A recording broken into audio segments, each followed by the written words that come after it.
Eagles Entertainment. With the 12th pick in the NFL Draft, the Philadelphia Eagles select. You're listening to the Journey to the Draft podcast. Welcome to the Journey to the Draft podcast. I'm your host, Fran Duffy, and we're going to have some fun today on the show. We're going to start things off with Draft Buzz, where Ben Fennell, Dane, Brugler, and I are going to start breaking down these pass rushers. It is a fun group to break down this year, not only because of the amount of talent, but because there's no real consensus of how this group is viewed in the first round as they're, as a whole and how they're stacked. So I'm excited to talk about those big names with these guys. We'll also hit on some big pro day performances as well and talk about some bold predictions for the draft, which is just a few weeks away. We're going to do all of that in Draft Buzz. After that, we're going to go on the clock, where the three of us once again play our weekly game where we play the role of an NFL team, make 3 random picks at 3 random positions, 3 random points of the draft. This week, we'll be making selections by random draw for the Colts, the Denver Broncos, and the Chicago Bears. So we'll cover all of those teams before we say goodbye to both Dane and Ben, and we transition to the blueprint, where we talk about the Las Vegas Raiders with Vic Tafur to discuss really a guy that we know well here in Philadelphia. That's Mike Mayock, the general manager for the Las Vegas Raiders. We're going to talk about their draft strategy since he has taken over as GM. What positions could they target? Do we have a bead on the profile of players that they go for? We will hit on that with Vic in that segment before we wrap things up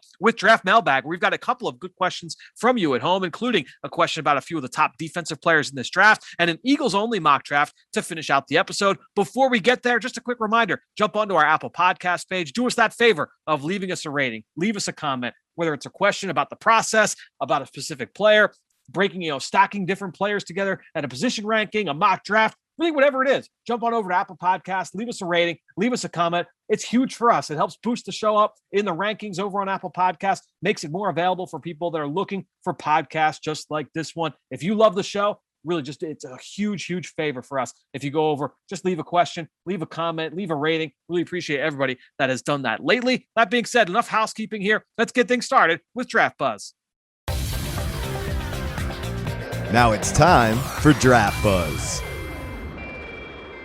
All right, well, let's get this show going here with Draft Buzz as I welcome in my friends Ben Fennell, Dane Brugler. Guys, we are less than a month away from the NFL draft. So before we get into previewing these top edge rushers in the class, just some housekeeping first. We'll talk about some pro day workouts. But now that we're so close, I want to do one of our exercises that we like doing leading up to the draft is bold predictions. So I'd like each of us to pick one bold prediction, one that has to do with the draft as a whole, and the other that has to do with an individual prospect. To me, I'll kick things off, just kind of set the tone for the entire draft.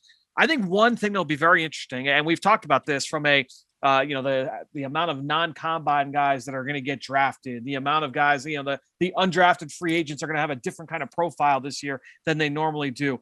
To me, looking at this process, the Senior Bowl, I think it's going to see an all-time high in terms of the amount of players that are drafted, because there's always a handful, double-digit guys that don't get drafted that make that trip down to Mobile. I feel like that number this year is a record low, and I'm going to say bold prediction, 100% of the Senior Bowl players, and we'll go position players only, not necessarily all the snappers and specialists, but 100% of the position players get drafted later this month. That'll be my bold prediction. I don't know how bold that is, but that would definitely be something that doesn't typically happen, Dan. That'd be pretty bold. There are a few players down there that I don't get, like Trey Norwood at Oklahoma. I don't know, he's not draftable in my opinion, but I get why you would say that, because obviously teams have more information about these guys. They get a chance to talk to them in person. And really besides the Senior Bowl guys and, maybe some brief interactions at pro days, teams don't have that face-to-face in-person interaction with these guys. So absolutely, I can understand, I think that it's fair to say there would definitely be regardless if it's 100% or 96%, there will be a record high this year. I think that makes sense. It will be very hard for a Senior Bowl player to not get drafted. I feel like that speaks to that player's talent level for sure. Who are you worried about the most, Fran? Who's that last guy? You're like, maybe not.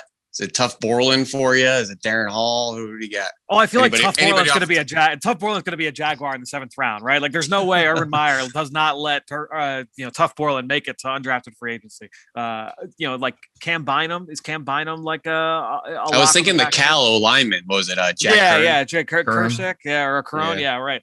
That's not a bad pick. Dane, what would be yours, Dane?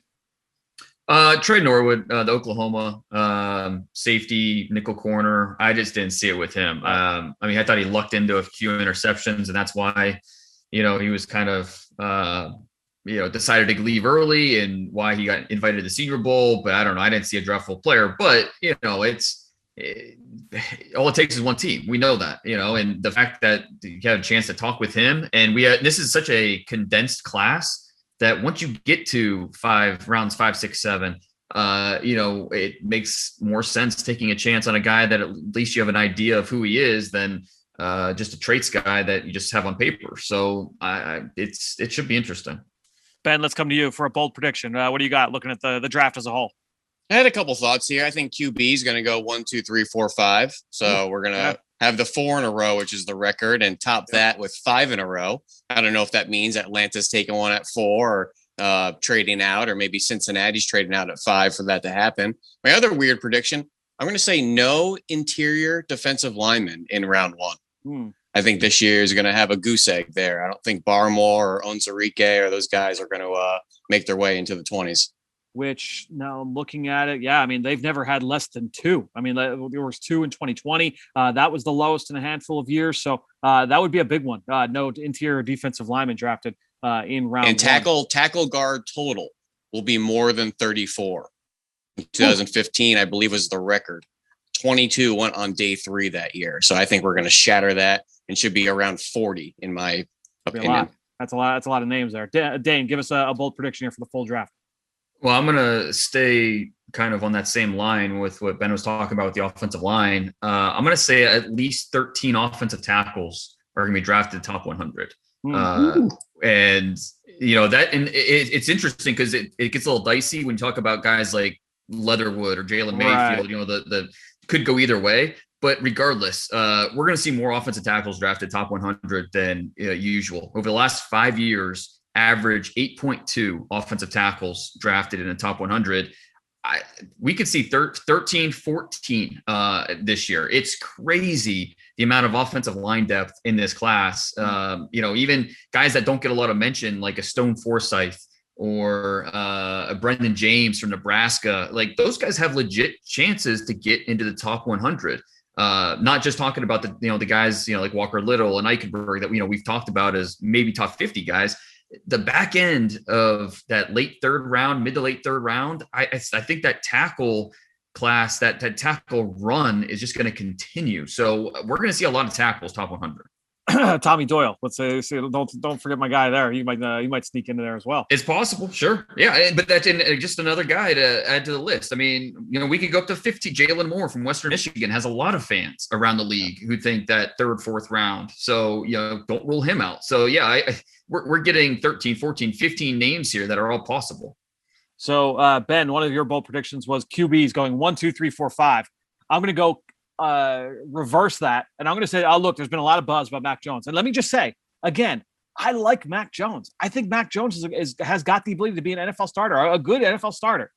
I wonder if that buzz, if it's just too much smoke, and he's not going to go in the top 10. That's going to be my bold prediction. Mac Jones, despite the buzz, is it going to be number 3 to San Francisco? Is it going to be number 8 to Carolina? Number 9 to Denver? I'm going to say Mac Jones does not end up going in the top 10 of this draft. Ben, let's go to you for your bold prediction on a player.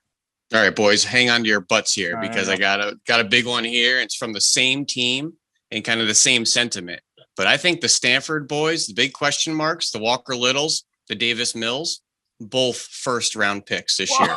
I think someone's going to grab Davis Mills at the end of round 1 just because I don't see a whole lot of depth at the quarterback position on day 2 and day 3. They see him as an upside project player. Maybe it's a trade in at 30, 31, 32 by a live wire team. And Walker Little, I've kind of viewed as being a 1st round pick based on his body of work, what he's put on tape, in that small sample size a couple of years ago. But I think he's got all the tools and all the upside, and just coincidentally from that same Stanford program. I like Walker Little in round 1. Davis Mills would be a shocker for sure. Dane, I love the Davis Mills call. I'm such a big fan of Davis Mills. The only thing is the knee and 11 starts. Everything else, I'm buying and believing that he's going to get better and better. So, all right, for my pick, I'm going to go Walker Little, not top 100 pick.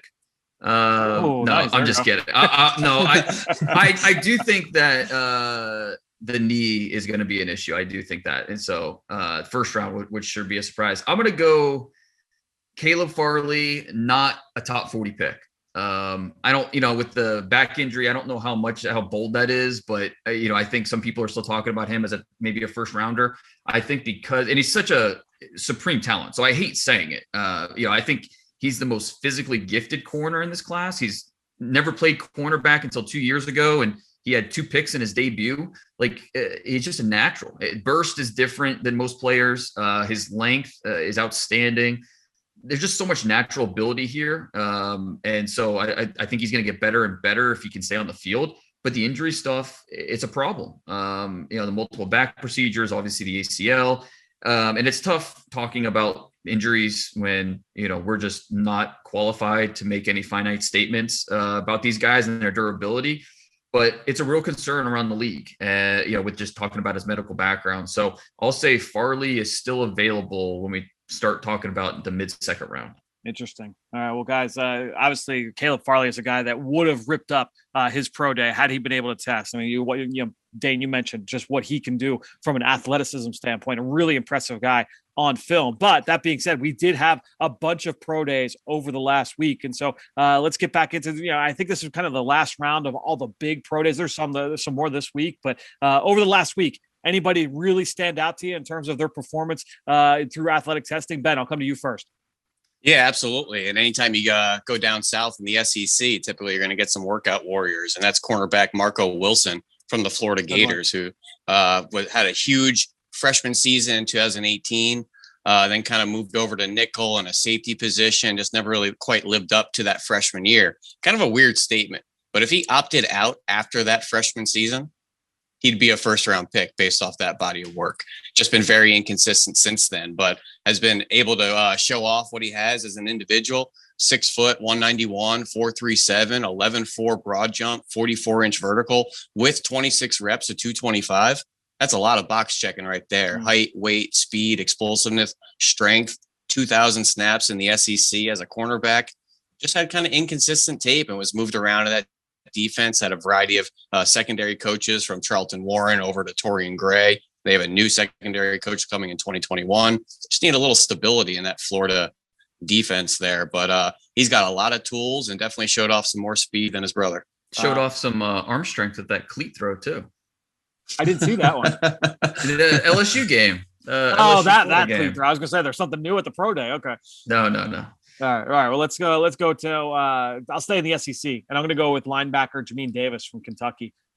Checked in at 6'3.5" with 33-inch arms. A really tall, long linebacker, and he timed mid 4.4s in the 40. Jumped out of the gym, 11 feet at the broad, 42 in the vert. The guy just showed off his explosiveness and his range. Look, you see a plus athlete on film, so I wouldn't say that this was super surprising. But a one-year starter who was extremely productive this year down in the SEC, was a big play machine, was a tackle machine. Dane, you've used the Zach Cunningham comparison in the past. Cunningham ended up going round 2. Do you think Davis goes in that same range? Is there a chance he goes earlier? How do you view, I don't know that the pro day necessarily moved the needle all that much, but what are you hearing about Jamin Davis? And then who would be your workout warrior as well? He's definitely trending towards the first round. There's no question about that. And yeah, you set it up well, talking about being a one-year starter. And so you wonder, okay, well, how much better can he get? Why wasn't he starting before? So these are the questions that scouts are asking themselves now. The athletic testing was nuts. Just really, really impressive. Now, where does he stack with like a Zaven Collins, who also tested pretty well? Is that going to be, some teams are going to prefer one over the other, and then, opposite for other teams? I mean, it's Jamin Davis and where he fits in this class. Bolton is very different in terms of, kind of the size and some of the measurables. But I think he sees things a lot better. And so, how do you stack up a Bolton and a Jamin Davis? Like they're so different, but like, how do you stack those guys when you're ranking these linebackers? I mean, that's going to be the big question for all those teams that are looking for a presence off the ball, and in terms of what you prioritize, because really they're almost opposites in terms of the size and length, as you mentioned. That's going to be a big debate for sure over the next few weeks. Dane, who would be your workout warrior? So I got to go Jamar Chase. I mean, my goodness, the size, he just got over that 6 foot, 200 pounds. He was 6'003", 201. So that's great. 4.34 in the 40-yard dash. My goodness. 41 vert, 11 broad, 6'9", 6'3" cone. So he gets under 7, and then a 3.99 short shuttle. I've been logging all of the pro day stats from every single pro day. So far, there have been only 2 players that have gotten under 4 seconds in the short shuttle. One was Michael Carter, North Carolina. The other is Jamar Chase. So just rare to see under the 4-second mark in the short shuttle, and Chase did it. So when you watch him, I don't know that you necessarily saw this freaky athlete because he's not a guy that just separates at will. You didn't see a bad athlete by any means, but those numbers were really, really surprising. Yeah, there's been a lot of talk about the pro day times and can't we get back to the combine? Yeah, to the 40-yard dash. Maybe there's maybe something to that. But when you get guys that go to the vertical, or when they crush the broad jump, or they crush the 3-cone, like at the end of the day, number one, these are still being run by NFL scouts. It's recorded the same way that they're recorded at the combine. Also tough to fudge some of these numbers. So I am really impressed by a lot of what these guys have been able to do. Obviously, it will be great to be back in Indianapolis next year at this time. All right, guys, let's get now to these pass rushers. We wanted to kind of preview the top players off the edge in this class. And as always, we broke it up into a bunch of different superlatives. Dane, I'm going to come to you. Day 1 or day 2, best technician. Who's a guy that stands out to you in terms of the way that he's able to attack his craft on the first day or 2 of the draft? I'm going to go with Jalen Phillips. And I mentioned this on the pod before, but when I started watching Phillips's tape, I got immediate Bosa vibes because of the way that they can win in different ways, their polished technique. He's got a powerful swipe, but he's very punctual with his moves. Does a great job keeping blockers off balance. He can counter inside. I think his hands are probably a little bit better as a pass rusher than as a run defender, but he's very skilled at having a plan and then just winning in different ways. And so I think when you talk about being able to use your hands and be advanced in that area, Jalen Phillips, I think, certainly checks those boxes. He had, I would say, the most diverse set of clean wins. Ben, you and I talked about it. Like, it wasn't like he had one necessarily go-to move, but you saw him win in so many different ways and look good doing it. His hand uses for sure, and the variety of moves I thought really stood out. I'm going to go for mine.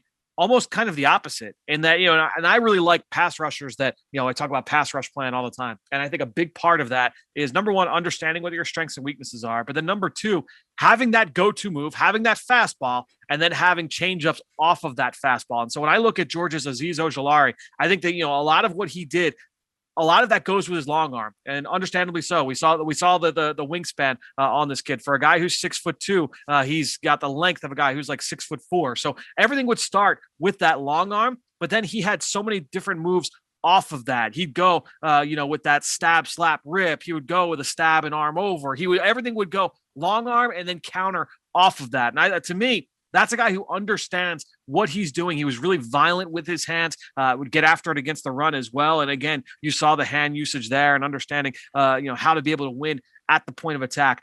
I'm not a big person, in terms of like looking at these smaller rushers. For the most part, I'm not big on these guys. I was really big on Brian Burns a couple of years ago. I feel like Ojulari kind of falls into that camp where I feel like despite the height, the lack of height, I feel like this guy's got the ability to stick in the NFL. And I think his rush plan and just his technical proficiency, I think will have a lot to do with that.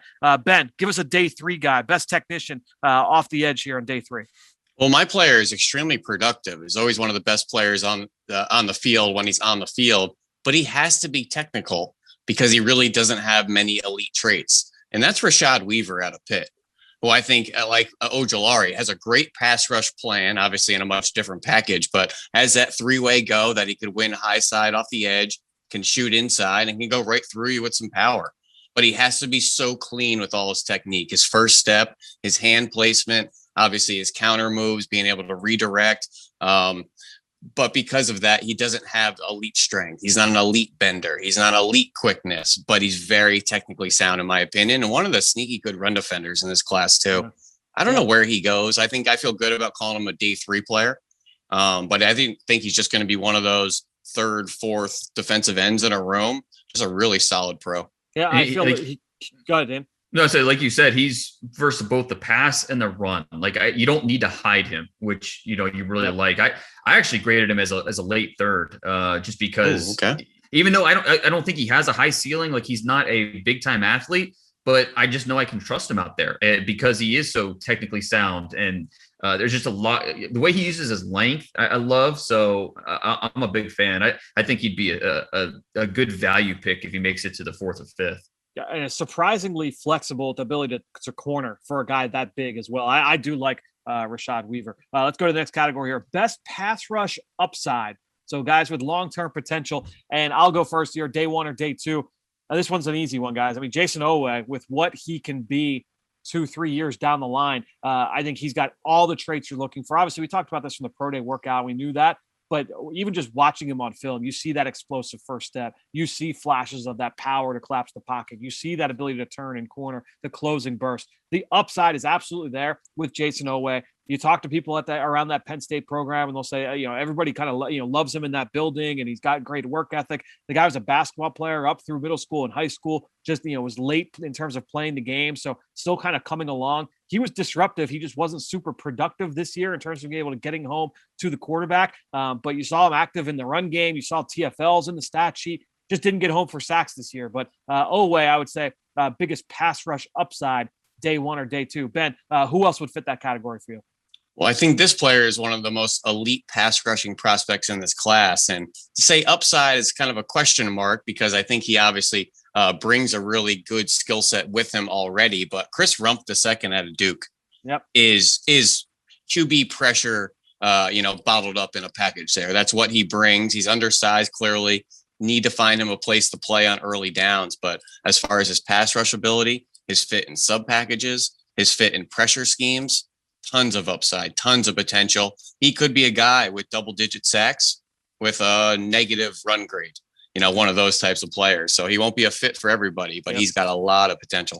He's one of the tougher guys to figure out, like, where he's going to go. Like what round, like what's the value? Because, I mean, you're right. Pass rush, he can bring it, but you do have to hide him a little bit. So where do we feel comfortable drafting him? That you're going to get a different answer from team to team. All right, so for my pass rush upside, day 3, I'm going to go Charles Snowden from Virginia. 6'6.5", 243 pounds, 35-inch arms, really flexible. He's got range, he's got burst. Doesn't have a ton of mass on his frame. He's very lanky, so holding up as an edge setter, that's going to be important for him. But he moves so fluid for a guy that size. No surprise, big-time basketball player in high school. Actually had some mid-major offers before Virginia came into the picture for him in football as a senior. I don't know. He's probably not going to go top 100 because of the durability, the fit concerns. But on day 3, I really like his combination of fluid athleticism, length, reaction skills, just a really intriguing hybrid rusher, stand-up backer. That's a great pick right there. Either of the Florida State edge rushers giving you guys any juice or excitement? And Janarius Robinson, Josh Kando? I think when you're looking at them both from like a height, weight, speed standpoint, I mean, they both look the part. I just don't know that you're getting the consistent football skill with those guys to say like, okay, like, I know a lot of people say, look, the NFL, not a developmental league. So how long are you going to be willing to give a late day 3 selection the ability to grow? And I do wonder that with both of those guys. Obviously, Kando's got the injury concerns as well. Mm-hmm. Just wondering. I feel like they would fit the upside developmental, type of category. No question. So we go from pass rushing over to run defense. And Ben, I'm going to spin it back to you. Day 1 or day 2 pick. And one of the things that you always say, Ben, you say this all the time, is you earn the right to rush the passer when you could stop the run. So these guys we're talking about day 1, day 2, we might be calling them great run defenders, but they're going to be on the field all 3 downs and have more opportunity to get after the quarterback as well. This player has been getting consistent first-round love through most of the fall. And I think when we see edge rushers in the first round, we always assume they're pass rushing threats. They're going to get after the quarterback. But Kwity Paye out of Michigan, I think, is an exponentially better run defender than he is a pass rusher. Now, he's relentless. He's strong, plays to that echo of the whistle, and that's going to get him production. It's pretty stiff lower half. Don't love his pass rush plan, but he earns playing time because he is a stout SOB at the point of attack, will rip through tight ends, destroy tackles, loves to play the run, and that's how he gets himself on the field. So I love his run defense more than his pass rush upside, but you earn playing time, that's opportunity to get production. So he will get his production just because he's not a liability on early downs. He's got a white hot motor too. And, he's a great kid, all that. It's interesting with him because I kind of view him the same way, Ben. I think he's a high floor player, and we always talk about him with the upside because of some of the freaky test scores and things like that. But I do feel like this is a guy that's for sure NFL starter. You could question, is he going to be an elite player? Is he going to be a top 3 or top 5 pass rusher in the class? I would say probably no to that. And you might say that about every rusher in this class, by the way. But I think Paye is about as safe as it comes, knock on wood, for a lot of these guys, regardless of position in this draft. Dane. It's kind of some of the same things I thought about Bradley Chubb. Yep. A little stiff lower half, didn't really love his pass rush upside, stout, strong, early, run defender, played a ton as a rookie for the Broncos, tons of production rushing the passer because of that. Yep. No doubt. Dane, let's come to you. Yeah, I'm glad you mentioned Paye because I would have that would have been my pick if you didn't. So I will go with Ronnie Perkins, who I don't necessarily get the first round love, but I think day 2, I think more towards like the 3rd round. That's where I feel good with him. He's a little undersized, so you think he'd be engulfed and overwhelmed on the edges, but he does a great job standing up blocks, chasing down plays. He can close down edge runs. He's got terrific awareness, chase from the backside, work up and down the line, just make plays. He had 10.5 tackles for loss this year in only 6 games. And I think that part of that speaks to his ability versus LeBron, just a quality run defender. A run defender in the Big 12. Those can be tough to come by for sure. I'm going to go back to the SEC here, and I'm going to go to Dayo Odengbo, a player that I'm pretty sure all 3 of us like. I don't want to speak for both of you guys. I'm pretty sure, Dane, that you liked him. I liked him as well when I studied him on film. Now, the big thing, tore his Achilles back in January, preparing for the Senior Bowl. So he's going to need a medical redshirt year. That being said, this is a guy who's, I believe, a 3.5 or 4-year starter. The sack production wasn't there. Obviously, look, playing for Vanderbilt. Not a lot of rush opportunities, teams playing with leads and things like that. But this is a long, strong, powerful rusher who is just really good against the run. You see time and time again him being able to hold his spot, lock up, set the edge, get off blocks, make plays. This guy's a really stout player. I think he's pretty technically sound. You're just going to have to get past the fact that he needs the medical red shirt, which often doesn't bode well for a lot of guys. But, watching him on film, I just felt good about his ability to transition to the NFL. Let's go now. Most versatile, Dane, regardless of round, most versatile player in this edge rush class for you. Well, we talked about him already, but I want to mention him again. Azeez Ojulari. He do everything you want because his athleticism, his length, and his instincts. Okay, so when you're above average in those 3 areas, it really expands what you're able to do at the position. So you want him setting a hard edge with his length, he can do that. You want him to drop in space, he can do that. You want him rushing the passer, he can do that. 3-4, 4-3, it doesn't matter scheme wise what you're doing. If you can't find a way to use Azeez Ojulari, that's a you problem. You stand him up and float him over the A gaps. You could do that. Versatility, I think, is a key part of what makes Ojulari a first round player and a guy that we all really like. So I'm going to go with Texas pass rusher Joseph Osai. And this is a guy that was kind of forced in terms of the versatility standpoint. Played off-ball backer, was out of position a year ago in 2019. Played as a more traditional pass rusher this past year. So you got to see him put his hand in the dirt and get after the quarterback. He's still very much a work in progress, guys, in terms of getting after the quarterback. He's still trying to figure that part of it out.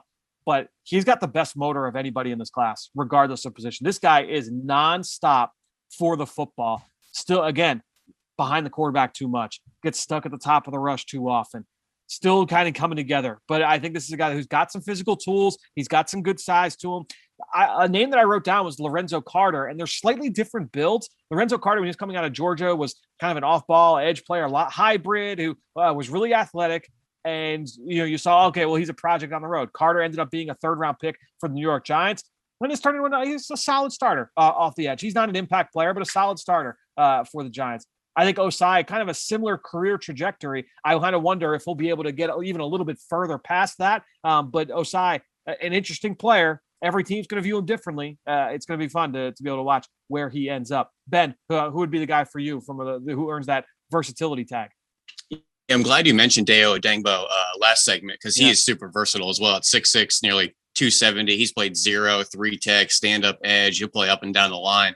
But Chauncey Golson out of Iowa, same kind of way. He has really good size. Reminds me a lot of Danico Autry, who just left the Colts to go somewhere in free agency. But a guy that's kind of that heavy edge on early downs, can easily slide into 3 tech, plays with really good energy all over the place. Just so 2 players kind of in the same package, Chauncey Golson, and let's put Odengbo in the same conversation. I think they'll be really fun players to line up anywhere on the defensive front. I think that, and I'm going to transition right now to the next one because my best project, just a guy that's like still figuring it out, but really what he could be in a couple of years is going to be really fun. And I think the best project for me is a guy who's got a similar kind of usage in the NFL. You talk about Chauncey Golson, his ability to play inside, outside. I feel like Cam Sample from Tulane has a similar kind of skill set. I think he's got a little bit more juice in terms of getting off the line and being able to make plays in the backfield. Was not super productive for Tulsa or for Tulane rather. But I think when you look at Sample, a lot of how he was used was more of a read scheme, kind of stand up at the line of scrimmage, not a lot of opportunities to just pin his ears back and go. We got to see what he could be at the Senior Bowl. And I think Sample could end up being a better pro than college player. And I think that versatility will serve him well. Again, another player who's still in that figure it out phase of his development. But I think he's a guy who could be better in a couple years for certain than a lot of people are imagining. Ben, let's come back to you. Best project that you see in this class. I got this one nailed. There's only one answer to this one, and I got it. Okay. FCS player. You want to take a guess? Ellerson Smith. It is Ellerson Smith. Man, this guy is big, tall, long limbs, springy out of his stance, long strides. He's up to 262. He showed up at Northern Iowa, I think, at 190 pounds, being a prolific high school tight end. So I think he's still working on his game, has been ascending every year, had a huge 2019, huge 2020, great Senior Bowl week, great Senior Bowl game. I think he's really stacking all these kind of years and performances. I think his upside is through the roof, and I'd be really excited to kind of work with this kid. Honestly, guys, we talked about Quinn Miners Senior Bowl week, and the film from Quinn Miners at Wisconsin Whitewater was okay. It wasn't great, but it was okay. There's a reason why he was a late addition to the game, and he goes down there and he blows it up, and he was outstanding. I feel like Ellerson Smith, to me, was very, very similar. When I watched him in Northern Iowa in 2019, he was on the ground a lot. He really struggled to hold up at the point of attack. The film was very up and down. You watch him this year after the full year and change of getting ready. He looked awesome at the Senior Bowl. Like, I almost throw the Northern Iowa film out and just look at what he looked like down in Mobile. He was really good in the game. He was good in practice. The kid looked good, and then he tested well from what I understand at his pro day as well. So Ellerson Smith, I agree. He tested off the charts. It's funny. I was talking to a scout the other day who said that he actually likes him better at tight end. He thinks he could be a freaky tight end because he's so different athletically. He was worried about just the power stuff, like if he's ever going to be able to match power for power with NFL blockers.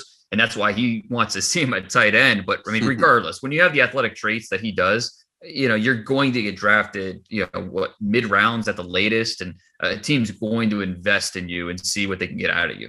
That's really funny you say that, Dane, because I had somebody text me over the weekend that same sentiment, but about Spencer Brown, his Northern Iowa teammate, who was a very undersized player coming onto campus, continually adding weight. He's still a string bean, but obviously as the athletic profile, people are wondering if he maybe cut back down 20, 30 pounds. Could he just be a very dominant wide tight end? Former tight end in high school. Ellerson Smith would be a project at the end, more of a project at tight end for sure. Dane, who would be your biggest project here? So I'm going with Darius Hodge Marshall. I'm really intrigued by this player.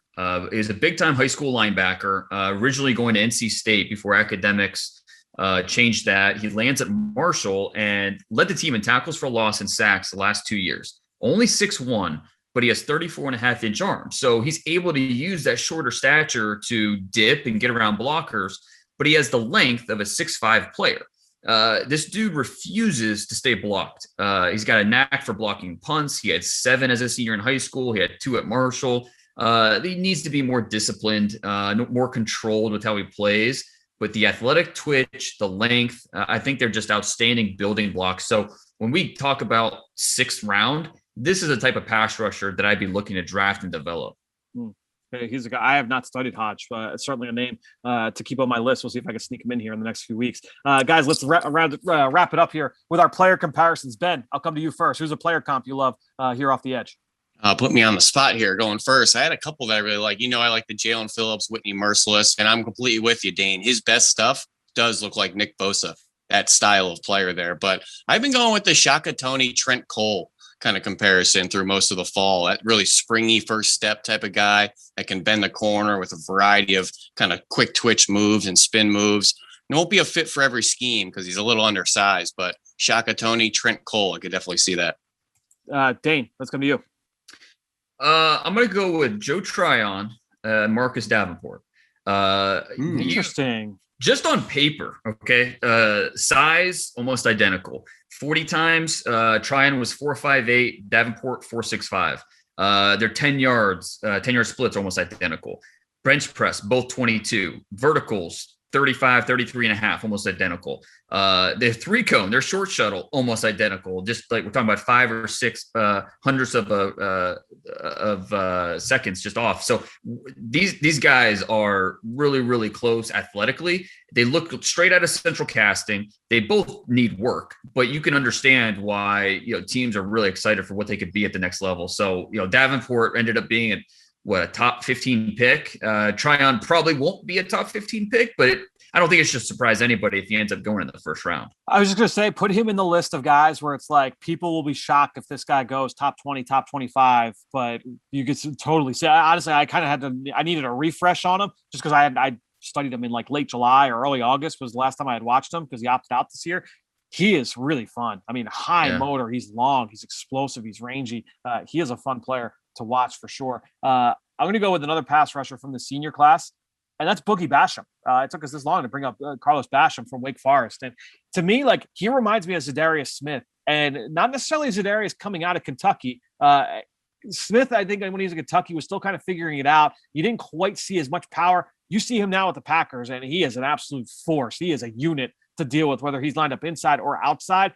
And I feel like that's Basham, not necessarily day one, but very soon. This guy has the ability. He is nonstop. He can collapse the pocket. He's a good run defender. He wins in a lot of ways. He's more athletic than given credit for, considering his 270 pound plus frame. Guys, he is awesome. I really, really like Carlos Basham. I feel really good about his ability to transition to the NFL, and he's got that versatility, like Zadarius Smith, to line up at a couple different spots and win. So I'm going to go there. And Ben, you watch Zadarius every week. How do you feel about that comp? I know you like Basham as well. Yeah, I think Basham has a little bit more strength and kind of size on his frame, a much thicker kind of lower half, as Zadarius has a kind of skinny waist and more of an angular frame to kind of shoot gaps and things. Probably not nearly as strong at the point of attack as Boogie is. Was he pushing 280 at this point? So, yeah, but I could definitely see that style of player for sure. All right, well, let's wrap this up now. We're going to go to everybody's favorite segment every single week. We always hear, why is my team focused here and on the clock? Well, we'll find out. Who are the 3 teams? We're going to go on the clock right now. On the clock. All right, guys. So first up, Dane, you're going to kick us off once again here. And the randomizer has picked a random team, a random position, a random part of the draft. You've got the Denver Broncos. So you're going to be George Payton, the new general manager. Running back, day 2. So we can go round 2, round 3 here. Running back. What are your thoughts here in terms of what you're looking for at the position? All right. Well, when I was in Minnesota, we had some success with running backs on day 2. Most recently, Dalvin Cook. So let's see if we can find another steal. Find me Dalvin Cook. Go. No, just kidding. Melvin Gordon's a fine player. Royce Freeman's okay, but we lose Phillip Lindsay. So I think there's a little bit of juice missing from our backfield. Who can give us that shifty element, break tackles, help us out on third down. So, either we're rolling out Drew Lock or a rookie quarterback. So we need to, we need that backfield running backs to boost our passing game. I'm interested in what you guys think. Okay, so day 2, shifty running back that can help in the passing game. What do you got? So, looking at our selections, obviously we've got a 1 pick in the second round, 1 pick in the third round. I'm going to assume, you guys tell me, do we want to count on Najee Harris or Travis Etienne being there for us in round 2? No. Okay. No. So with that being said, let's go to the next tier. Do we feel like Javonte Williams, who some people feel like is in that first tier, do we feel like he's got a shot to being there for us here early round 2? What's our pick in the second round? We are picking, I've got it right here. I believe it is number 40. Yeah, we are picking number 40. Yep, 40 and then 71 in round 3. Okay. Well, I mean, if you're going to say over under on Javonte Williams, I'd probably put it right at 40. So that makes it tough. All right. So let's just say if we feel like Javonte Williams is there, I feel like he's a no-brainer for us. He can come in and be a foundation back, allow Melvin Gordon to be more of a rotational player. I think Williams is a no-brainer for us. That being said, after that, there are 2 names I feel like when we get to the third round, if we miss out on Javonte Williams, I think we get to round 3, and there are 2 guys I'd like us to consider. Number 1 would be Kenny Gainwell. I feel like this is a guy, number 1, that could be a 3-level threat for us in the passing game. You look at how he was used in Memphis in 2019, outstanding pass catcher. He's got good vision, good patience. Who knows where we're talking about in terms of him being drafted if he had come back and played this year in 2020. Obviously, he opted out due to COVID-19 concerns. So I think when you look at Kenny Gainwell, not quite as explosive as Dalvin Cook, obviously, but I think that he can do a lot of different things and be really effective for us in our scheme. If we want a guy that's got that juice, that's got that breakaway speed, a guy that I think personally compares to a poor man's Dalvin Cook is Chuba Hubbard. And this is a guy that was banged up this year as a junior here in 2020. The ankle injury, hamstring injury kind of bothered him a little bit throughout 2020. But if you go back to 2019, this is a track star. I mean, that plays out when you watch him on film. I mean, he's a world-class track athlete who can break away runs on command. He can put his foot in the ground and go. He needs work in pass protection. He's not a power back. He had trouble with ball security in college. Guess what? We said all the same things about Dalvin Cook when he was coming out of Florida State. He would get dinged up. He would put the ball on the ground. What is he going to be in pass pro? I think when you look at Chuba Hubbard, he's not going to go as high as Dalvin Cook did. But if we get there in round 3, I think if we're looking for a similar kind of player, who, by the way, Pat Shurmur is the offensive coordinator. Look at what he did with Dalvin Cook as the offensive coordinator when we were in Minnesota together. I feel like Hubbard is a guy that can come in and do some of those similar kind of things in our offense. Yeah, thinking to the future, that running back position is going to be really important, as Melvin Gordon, who we signed for 2 years last year, is in his contract year, and Royce Freeman's really the only other viable vet on the roster. I like Javonte Williams, but I need somebody that's a better security blanket in the pass game for our young Drew Lock, or maybe a rookie quarterback. We were 30th in pass attempts to running backs last year, 30th in running back screen attempts last year. In the last 2 years, the fewest explosive pass plays of the running backs. So I was looking at the Michael Carters, Kenneth Gainwells, Demetric Feltons of the world, more of that dynamic dual threat type of back to plug into the offense, as opposed to that early down banger between the tackles like a Javonte Williams, which I love. And that would obviously be our, bell cow back after Melvin Gordon, but we got to find a more dynamic weapon out of that backfield. So some interesting names. And one that really stood out to me that you mentioned, Ben, was Michael Carter. Because when I watched Michael Carter, I saw a lesser version of Dalvin Cook. Not nearly as big, obviously. He's just 5'8", 200 pounds. But that shiftiness, that ability to, help as a pass catcher, can hold his own as a blocker, even though he is a little bit limited because of his size. That low center of gravity, he can shake, he can create off-balance tackle attempts. So Michael Carter is where I'm leaning here with this pick. I think he fills in nicely with what we're missing without Phillip Lindsay, but he gives us that juice that we're missing in the backfield. So I'm going to say Michael Carter's the pick here in the third round. One question, we'll go with Michael Carter. Obviously, is the selection because that's our GM's prerogative. But do we feel that Michael Carter can be Batman, or do we feel like he's always going to be Robin in the backfield? I think Are we looking for a Batman? I guess is the question. That's the question. Yes, Because how we view about Melvin Gordon long term. Right. And I don't know that we're necessarily looking for a Batman here. I think if we're looking for a Batman, then we need to consider trading up from 40 to, a couple spots to ensure we get one of those top 3 guys. I think that would be the direction. But if we're, looking for more of a committee style here, because, we can still get quality out of Royce Freeman and Melvin Gordon. Michael Carter can be, Michael Carter can be our Phillip Lindsay. And I think that would fit. So that's a direction that I think I would go here, but I can understand if you would want to go get one of the bell cow guys. See, Batman and Robin are on different tiers. I just don't think he's that next tier. He's more of just that lesser guy on the same tier. It's like, Raphael and the Ninja Turtles. It's like, we know he doesn't bring as much as, Michelangelo and Leonardo and Donatello, but he's still on that same tier. So I don't want to call him completely, a Robin to the Batman. Is there anybody else? So can we bring in like the Green Lantern or anybody else into this? Now you're just getting crazy, Fran. Stay focused. All right, let's get to the next one here. Ben, you are now going to be on the clock, and the randomizer gave you the Chicago Bears offensive tackle. You can go left tackle or right tackle here. Round 2. Who do you like here for the kind of outline what we're looking for here for the Bears? Round 2 offensive tackle. Well, we'll see if this pick still exists after we trade up for another quarterback here, right. Ryan Pace. But we clearly need a starting right tackle opposite Charles Leno. We love our traits. We love the production. We love guys that are versatile. Inside, outside ability is okay. Length is not an absolute. We've survived with Charles Leno, who seems to be under every athletic and measurable threshold that exists. In small school Power 5, go any direction that you want. We've been willing to go to the well on this day 2 group a couple times to some small schools. Love the James Daniel pick 2 years ago. Love the Cody Whitehair pick 4 years ago.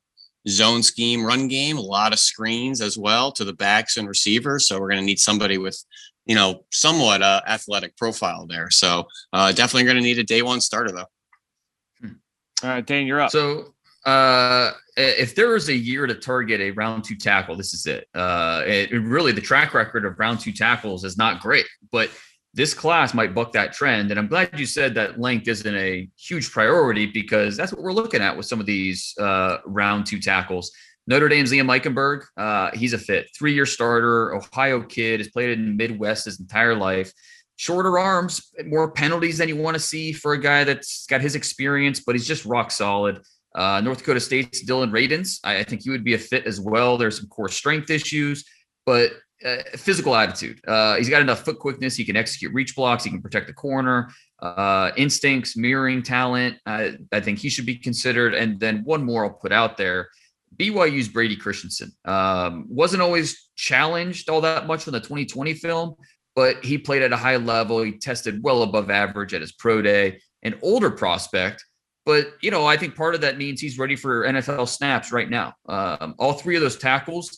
This is important. All 3 of those tackles only played left tackle. And so we don't necessarily know they can play right tackle. I know that's what we're looking for. That would be the caveat with these guys. So I'm going to throw a couple of names. I love Eichenberg if he's there, and we can look at a lot of these tackles and say, I'm not sure if he's going to be there or not. One of these guys is going to fall to us more than likely, right? So I think when you look at Liam Eichenberg, you want to look at Walker Little, you want to look at Sam Cosmi or Alex Leatherwood. I mean, one of these guys is very likely to fall to us. I think another name to throw in there, and coaches, I don't know if we value him as much as maybe our scouting staff does, but I think when you look at Spencer Brown, we've gone down the small school path in the past, and obviously we've had mixed results there, but he's an elite athlete for the position, still kind of growing into his frame. But I think when you look at the way that we play offense, we definitely can utilize some of that athleticism, and he has played right tackle throughout his career. If we want to go, into more of a, project player as well, James Hudson from Cincinnati, I think is someone that, if you're looking in the middle of round 2, that would maybe be his ceiling. Jalen Mayfield from Michigan as well, kind of fitting into that mold. So I would throw some of those names. I would love it if Liam Eichenberg were on the board. I feel like we'd be running up there. Sam Cosmi's played some right tackle early in his career. I would love that. I feel like we'd run to the table with that selection as well. Now, Fran, if you had to stack the athletic profile of a guy like Ray Dunes out of North Dakota State, Eichenberg at a Notre Dame, and a Brady Christensen at a BYU. I like those three players in particular. Give me an athletic little sales pitch on those three. So I'm going to go just off the film based off how they test. Look, I'm a coach. I don't give a crap what they tested at. I want to see what they look like on film. So I'm going to say from the coaching staff standpoint, I think Dylan Radins showed up the most athletically. You saw a lot of versatility with him in terms of how they were able to use him. They were able to release him up to the second and third level and weaponize him in the screen game, use him on pullers, all those things. So I think I would look at Dylan Radins, number one. I would look then at Liam Eichenberg, and then I would wrap it up with Braden Christensen, who I didn't always see that level of athleticism from him, and I thought you saw a little bit more movement skills from Eichenberg. I think Radins kind of fits our profile of going with some maybe offbeat non-Power 5 schools, particularly on day two, has some inside-outside versatility. Didn't show that off at North Dakota State, but played some guard down at the Senior Bowl, and I thought looked more than comfortable. So if he's a guy that the tackle project doesn't work out, I think we could slide him in maybe to that right guard spot. Yep. Where the ghost of Kyle Long used to play. We can certainly use offensive line depth across the board. So let's go hand in the card there for Dylan Radins. I think that makes perfect sense. I definitely could see that selection there, Radins going to Chicago. Let's go to our last one, guys. We're going to go Indianapolis Colts. So I'm going to play the role of Chris Ballard here. We're looking for a pass rusher, a defensive end, the guys we just got done talking about through this entire episode, but early day three. Colts have a big need of pass rush. Maybe they double dip. They take one earlier. Maybe they come back around the horn and take one again. Early day three. And here's what I'm going to kind of outline. No Justin Houston. No Al-Qadim Muhammad. He's a free agent right now. And we lost to Nico Autry to free agency. He signed with the Tennessee Titans, as Ben alluded to earlier.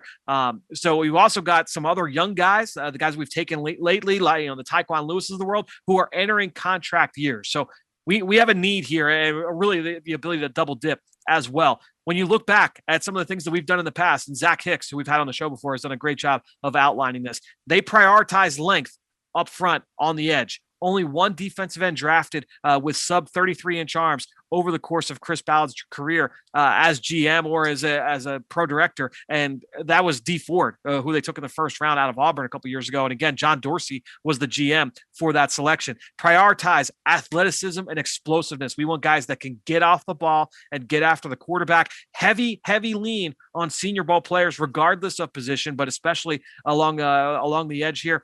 You look back, Ben Banigou, Taekwon Lewis, Kaboko Toure, Terrell Basham, all of those guys were day two picks from the Senior Bowl. They could get off the ball. I haven't hit on one of them yet, but that's our type. I'm willing to give up some technical refinement with some of these guys if they've got tools and if they play hard. And I think you could say that about all four of those players. We're also not afraid of small school guys. If you want to go to a lower level of competition, that's fine. I'm also not afraid of guys that have made some mistakes in their past, as long as they've shown that they can clean it up. I've talked at Combine in the past, a bunch of press conferences I've done. Everybody makes mistakes. I remember going down when I was a coach for Texas A&M Kingsville. I worked with a lot of those guys who needed their second and third chance. So I'm willing to work with guys that have made some of those missteps, but as long as they've cleaned up their act and we can rely on them moving forward. So Ben, you are the scout here. What do you got? Who are some names for us? Well, I love the move we've already made in free agency to address that spot missing with Danico Autry leaving in free agency. Who'd we bring in? Isaac Rochelle. We clearly have a type at defensive end. We're okay with the 280, heavy, lack of twitch, good run defender with some inside-outside versatility. So we're going to go right back to the well of some guys we just talked about a few minutes ago. Chauncey Golson out of Iowa. Great week at the Senior Bowl. Inside-outside versatility. Deo Dengbo. Very similar. Length. Good run defender. Versatile. Coming off the injury, though, that could be a bit of a question mark. But the name I'm really excited to kind of throw into the ring here, Peyton Turner from the University of Houston, who's very tall, very long, pushing almost 280 pounds. Didn't play inside a ton. I think maybe 140 snaps in his college career or so. But a guy that I think fits our athletic profile, our height, weight, speed profile, our temperament profile. And we have a type in this zone defense. There is not a lot of finesse on this roster on defense. So he's a guy that plays hard with his hair on fire, loves to rally to the football. So Chauncey Golson, Deo Dengbo, Vanderbilt, Peyton Turner out of Houston are the three I would propose. Turner for sure checks a lot of boxes for us. That's a tough one to beat. Dane, as the coaching staff, give us a few names here.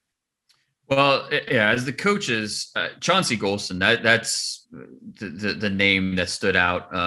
Just thinking about what you're looking for. You want length. Okay, our scouts needed 2 measuring tapes to get him down.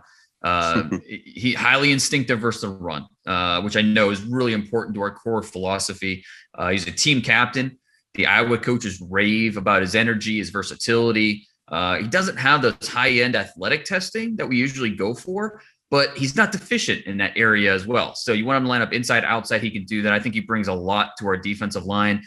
Now we're talking about day 3. So, I don't think Peyton Turner is going to be there as much as I'd love to add him.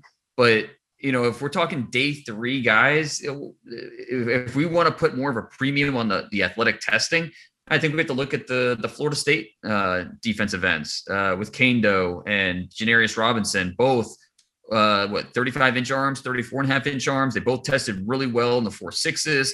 I think they're both more towards developmental players because they're just not there yet.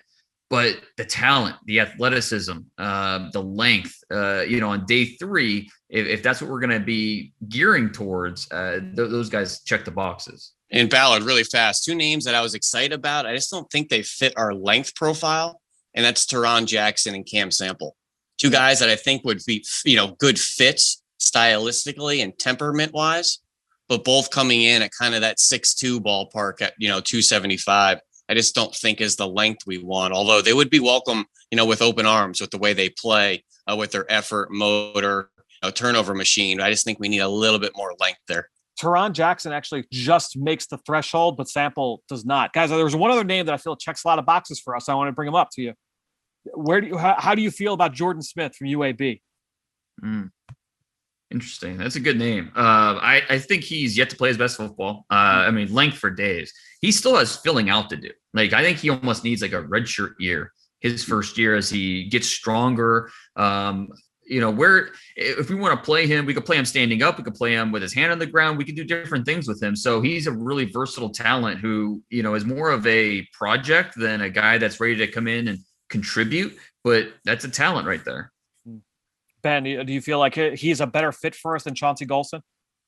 No, I think I like Golson's size a little bit more. I think he's more ready to play. Like Dane had mentioned, Jordan Smith, just a little bit of that string bean profile where we probably want to add another 10, 15 pounds to him.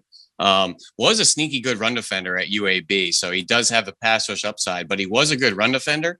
I'm just a little bit out on not knowing, is he going to be Alex McAllister or can he turn into a Leonard Floyd type? Just the 2 ends of the spectrum of these kind of long edge rushers. But I think I'd want someone a little bit more stout at the point of attack, like a Odangbo or maybe a Golston. Yeah, I think Golston, like you said, it's a big need for us. We need guys that can come in and contribute. I'm going to go Chauncey Golston here as the selection. So fun exercise, as always, guys. This is always a lot of fun. Next week, we are bringing you both of you back. We're going to do the corner group next week. So a lot of corners to get through in this class. Obviously, a lot of blue chip talent, players at the top of the draft. So we'll talk all about it right here on the Journey to the Draft podcast. Coming up, though, we're going to talk now about the Las Vegas Raiders with Vic Tafur from The Athletic. All 32 teams are always under construction.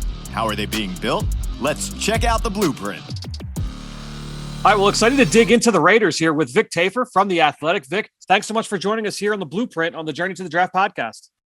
No problem, man. How you doing? I'm doing wonderful. So we're excited. Obviously, less than a month away until the NFL draft and still trying to figure out the thought process with some of these teams. And obviously, you study this Raiders team very closely. You're very familiar with what they've done over the last few years with our friend Mike Mayock at the head of the draft. And just looking back at what they've done under Mike Mayock so far and since John Gruden has been there, are there 3 trends that kind of stand out to you in terms of looking back at their draft history that would be important for people to know when they're putting together their mock draft? What would be the first thing that pops to mind?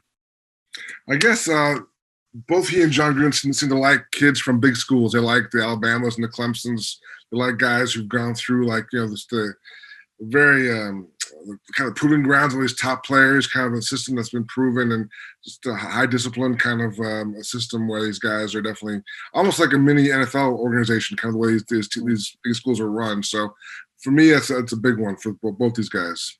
Yeah, we've talked to a lot of people from that cover teams around the league, and that seems to be one prevailing thing. It's interesting just kind of getting a gauge of who are the teams that are willing to dive into the smaller schools and who aren't? What would be the second one for you?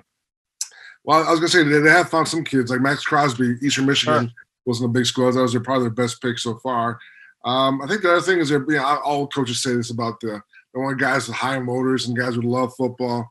I mean, to me, that's kind of a cliche, but these guys, Mike especially, really thinks that's a thing you can find out talking to guys. The more I talk to them, you can really identify the right kind of guys. They want tough guys like Dane Arnett last year. I think some teams kind of were scared off because, it's kind of a rough on the edge kind of guy.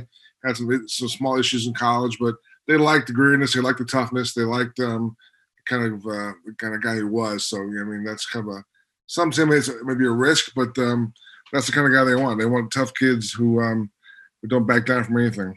Yeah, and certainly that love of the game is always something that Mike has talked about. And it kind of set the tone with that with his first pick with Clelin Ferrell. Obviously, that has not necessarily worked out, but in terms of the kind of kid that they were searching for, certainly he presents that off the field. What would be the third one? I guess speed. They definitely want to get faster. Obviously, Ruggs last year was the fastest guy on the board. I think they've tried to do that over the years. Look for guys who have some speed. I think Robertson was a pretty fast kid. It's just they want kids who can fly around, and ideally that they can match up with the Chiefs a little better. They're chasing the Chiefs. The Chiefs obviously have speed a lot over the field, so that's what they're trying to figure out. And they beat them last year once, so you can say they made some progress last year.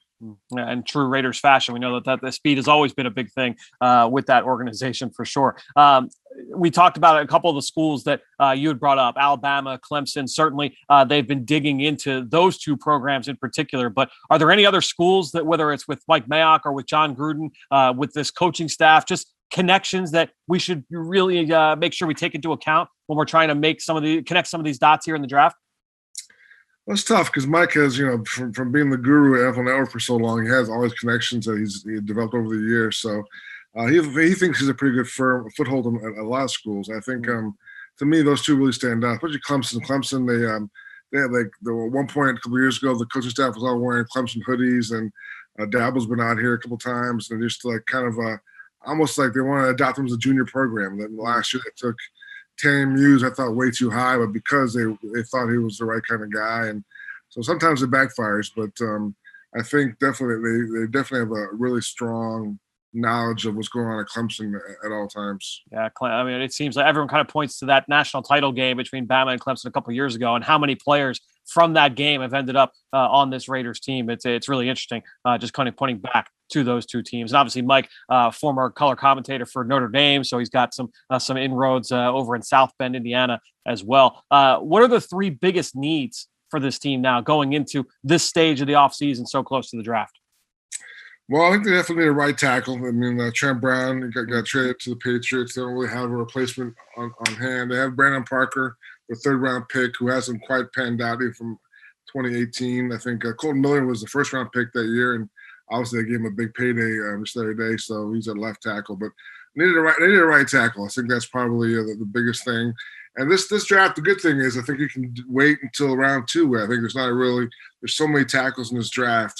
You don't have to take one at 17. I think you can have some flexibility there. The other spot is a huge need is free safety. They haven't signed one yet. They have Eric Harris went to the Falcons, and he wasn't going to come back anyway. He didn't have a great year last year. So right now, pretty much all they have is Jeff Heath, who's probably better suited to be a strong safety. But so those are the two biggest needs they have, I would say. And they always need – they're so bad, getting after the quarterback. So they added Yannick Ngakoue, but the pass rusher falls to them. They definitely could do that. I think also they could use a slot cornerback. They took a Meek last year in the 4th round. He didn't quite work out, and he may not be able to make that transition. He may be better suited on the outside, even despite his size. So I would say right tackle, safety, and I'm going to say slot cornerback.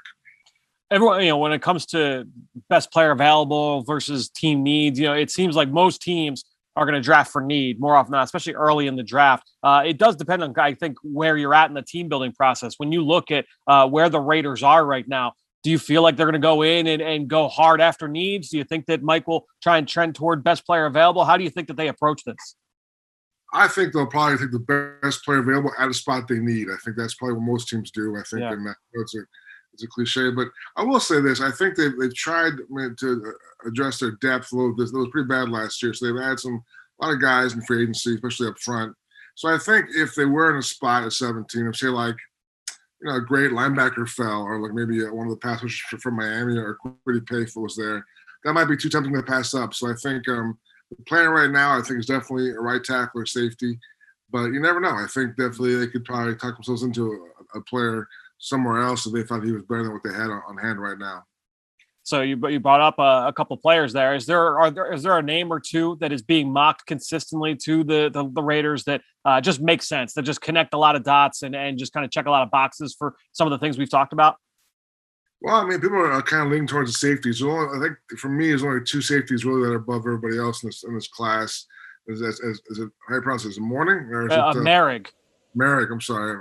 Merrick and Richie Grant. I think probably. And to me, they're probably both maybe late first-round guys. So I don't know. That would be a good test if you really are picking the best guy available or picking for need at 17. But you can always trade down. But and the tackles, I think there's also the guy from USC, I think is a possibility, but he may be better at guard. So I don't know if there are tackles at that point at 17 who you really have to grab. So I think based on the way the board shapes out, they definitely have some flexibility. They could probably move down a little bit and get the guys they want. And then I guess the opposite side of that coin, is there a player that just doesn't quite make sense, or you don't really see the connection there, but is being mocked to the Raiders at times? Yeah, the linebacker from Notre Dame. I guess you mentioned Mayock's connection to Notre Dame, but I don't see it. I don't want to be harsh on the kid, but when I watched him last year, I don't really see him being a difference maker. I know he flies around, he's got the athletic ability, but that's a guy you see going to the Raiders a lot. But they had the two guys last year. They brought in Littleton and Kwiatkowski, and they just re-signed Nicholas Morrow. So I don't see him taking a linebacker at 17 unless it's someone who's so good you can't help it. I'm not sure that kid is that deal. No, that makes perfect sense. Vic, before we let you go, just final parting words, final advice for everybody kind of making a mock draft and picking for the Raiders. I would say if you can do a trade down, and I know mock drafts and usually allow trade downs, but I would trade down. I think if you have to stay at 17, I would just go ahead and play safe and take the best right tackle available, or left tackle, you can play right side, or the best safety available. I mean, to me, I'm not sure those safeties are going to be there in the second round. It's the two guys who are at the top of the board. So maybe if you are going to reach for a safety and get the tackle in round two. Well, Vic, thanks so much for sharing some insight into this Raiders team with Mike Mayock and John Gruden. Thanks so much. Stay safe, stay healthy. We'll talk to you soon, man. All right, bud. Take care. Now it's time to hear from you, the fans, in the draft mailbag. Well, awesome stuff there from Vic. Really appreciate him joining us. Hope you guys have enjoyed that blueprint segment each and every week here on the show. Now, let's get into some of your questions here with Draft Mailbag. And this one's not a question, but just a review and a 5-star rating. I wanted to give shout out here to Lou B7175, who said, I listen to podcasts from all around the country. Yours is the best for content and analysis. You fill an hour-plus show chock full of info. Others spend time talking about anything but football, or they repeat the same thing 3 times in 5 minutes. Keep up the good work. So, Lou, thanks so much. I wanted to make sure I read it so you know that I got your comment. Thanks so much for the rating and the review. Let's get to a couple questions here. RJ Field 11, 5-star review, longtime listener of the show, saying thanks for the great work all year round. With the Eagles move up to number 12 or move back to number 12, I personally feel like the most likely picks are Patrick Surtain, J.C. Horn, or Kwity Paye as a dark horse. Can you go deeper into what you think of all these guys and touch on how they may fit what Jonathan Gannon is looking for on defense? Thank you. So, RJ, really, I think when you look at all three of these guys, really fun players. And I think when you look at Patrick Surtain, one of the best overall players in this class. And he checks so many boxes at the cornerback spot. Not only is he instinctive, he's tough and competitive. He's versatile. He's athletic. He's got great ball skills. He can defend the run. I really love Patrick Surtain, and I love his instincts and his ability to play the football. He checks a ton of boxes. He reminds me a lot of Tre'Davious White when White was coming out of LSU. Slightly different package in terms of how they're built, but kind of similar in that not all world testers, but really good football players. And that's kind of how I view Patrick Surtain. And I've said this in the past here on the show. You come in day one and start in the secondary for Nick Saban. I think that speaks to you as a football player. J.C. Horn, good football player as well. And I think when you look at Horn, maybe a little bit more toolsy, not a ton more toolsy, but a little bit more toolsy than Patrick Surtain. I think the difference that you see is just that he's a really, really physical player, just like Surtain is. He just, the physicality, he can go a little bit over the line at times. He can be a little bit more handsy, a little bit more hands-on throughout the route, at the catch point. So he'll draw a few more flags, but he makes some plays on the ball. And, whether it's getting the ball on the ground in the form of pass breakups, he could jump some routes for interceptions as well. He did that a couple times this year. He didn't have an interception before this year, so that was a little bit of a knock on him coming into 2020, but was able to turn the ball over a couple times here this fall. That Auburn game, everybody points to, that was a really fun one, his matchup with Auburn receiver Seth Williams. I think when you look at J.C. Horn, this is a really physical player, a really fun player to study, honestly. I really like him in man coverage, but I think he's got zone coverage instincts as well. He is a fun player, one of the better corners in this class, or one of the better defensive players, regardless of position, honestly, in this class. I think he's certainly a top 15 overall talent in this group. And then you mentioned Kwity Paye. We talked about him earlier in the show, so I don't think I need to go too deep into him. But I felt really strongly watching Kwity Paye that this guy's going to make that transition to the NFL. He's going to play. He's going to start. He's going to be a nice starter. The question is he going to be that elite player? And every team's going to look at that differently. Some people might say, "Hey, look, this is a weird draft. It's kind of the lack of information. Let's hit a ground roll double here, right? Let's not go nuts. Let's just keep it on the fairway. Whatever analogy you want, whatever cross-sport analogy you want to throw here, let's keep it safe." I think you look at Kwity Paye, and that makes a lot of sense. I don't know that you're swinging for the fences as much with him, even though he's got good. That's the thing. You say that, and I said this earlier. You say that, I don't know what the upside is.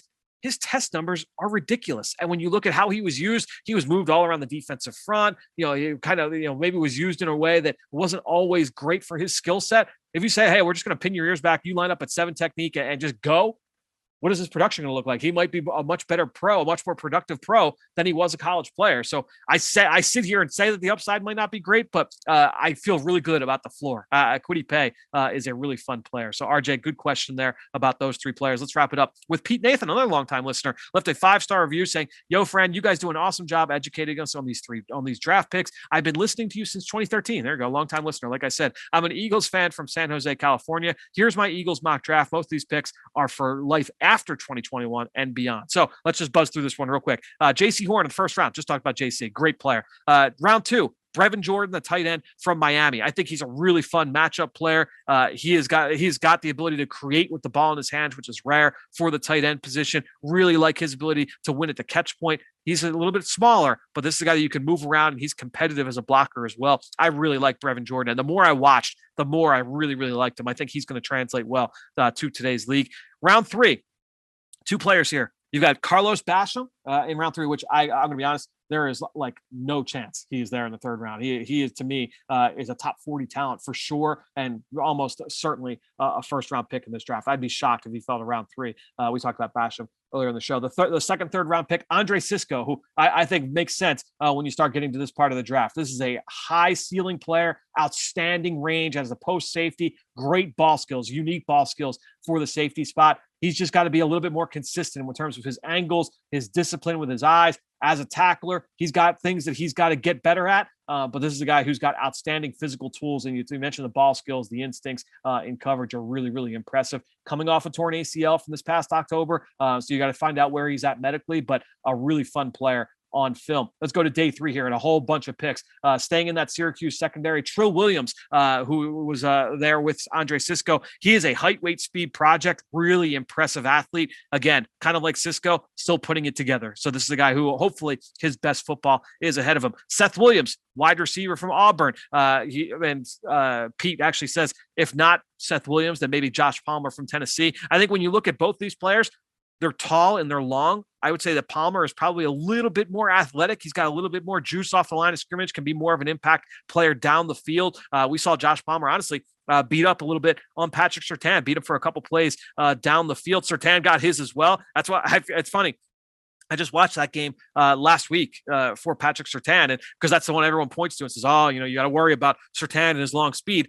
Yeah, I think when you look at Josh Palmer, he beat him once down the field for a touchdown. but there were a couple other ones where they went his direction, Palmer, and Surtain was there and got the pass breakup. So I think a little bit more has been made about that game than not. But Josh Palmer's a really fun player, had a good week down at the Senior Bowl. Seth Williams is a junior. He's an above the rim player. The kind of that skill set that Alshon Jeffrey brought in his heyday. That's what Seth Williams brings in an ideal sense. I don't know. He's not the player that Alshon was coming out of South Carolina, but a similar kind of skill set. Let's go now further down.